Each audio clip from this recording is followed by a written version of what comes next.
Hello everyone, welcome back to the Hot Pot with Savi and Mom. And if you're joining us for the first time, please remember to like, share, subscribe, and hit the bell button below so that you get notification every time we upload new content. And those that have subscribed, we really appreciate. So today we're here with another video of Omena, aka Kisumu boys. So many people don't like omena. They keep saying they are bitter and nini. So I'm here to show you how to prepare delicious omena that is not bitter. So stay tuned up to the end of the video for the secret to delicious omena. And some of the ingredients we are going to need are these. So here are the ingredients listed, all of them. Of course, you'll adjust them as per this the quantity of the omena that you're preparing. So yeah, I have not quantified them, and let's get to it. The first step is going to be the selection of your menas, or just sorting them out.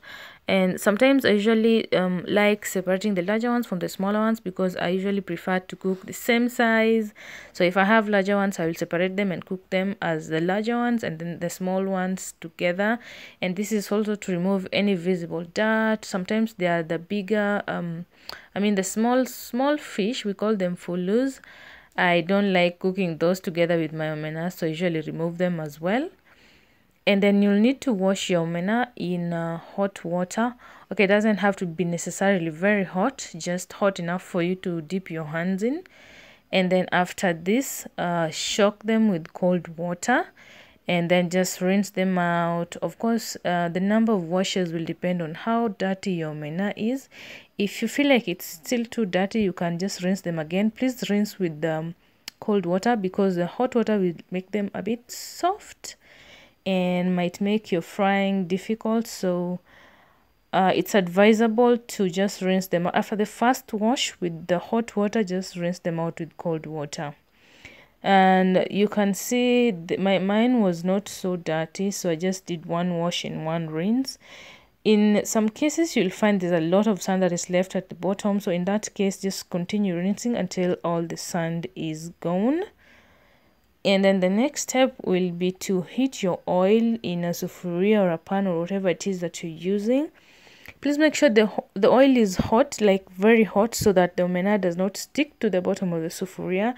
Remember, they are wet. And maybe if you had time to let them drain like completely and dry, then you don't have to worry about them sticking at the bottom. So place your omena in the hot oil, and then you can use some lemon juice, maybe to just counteract the smell. Some people prefer it at this point, some people use it later. I prefer to put it in at this point. And then let your omena sit in the hot oil for a while before you start turning them. This is just to allow one side to cook properly, so that they don't start disintegrating, kukatika katika, sijui kusema hivyo kwa kizungu. So let one side cook vizuri, and then you can now start turning them. This also helps you not to have a lot of them stuck at the bottom of your sufuria or whatever pan that you're using. And then just karanga your omena pole pole. Do not put a lot of heat, because it will make them start burning kama hazijakuwa ready. And then once they are browned as nicely as you can see, they're supposed to be uniformly brown. Do not put kitungus or your onions when the omenas are still silvery. They have to be brown. Then you can add your kitungu and your tomatoes. Of course, cook your kitungus to your liking. I like mine just sauteed a little. I don't like them so browned.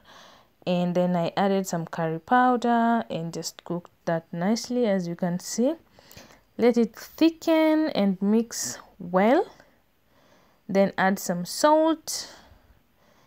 And you can add now your dania at this point, or you can just serve it without the dania, or add the spring onions. They taste very nice with spring onions as well. And as you can see, omena is ready here. We're just done. And if you have omena that is a bit bitter, please use a pinch of salt or a tablespoon or a teaspoon of honey. depending on the omena that you're using. So the sugar is going to minimize the bitterness that you usually feel in the omena. And basically that's it. Our omena is ready, and you can also add cream, or you can have it crunchy like I did, or wet fry. There's so many different ways to cook your omena, and we are done. Serve with hot ugali and traditional mbogas. Omena iendangi vizuri na sukuma, just traditional veggies are perfect. So that's it for today's video. Let's see you in the next video. Please remember to like, share and subscribe. Bye bye.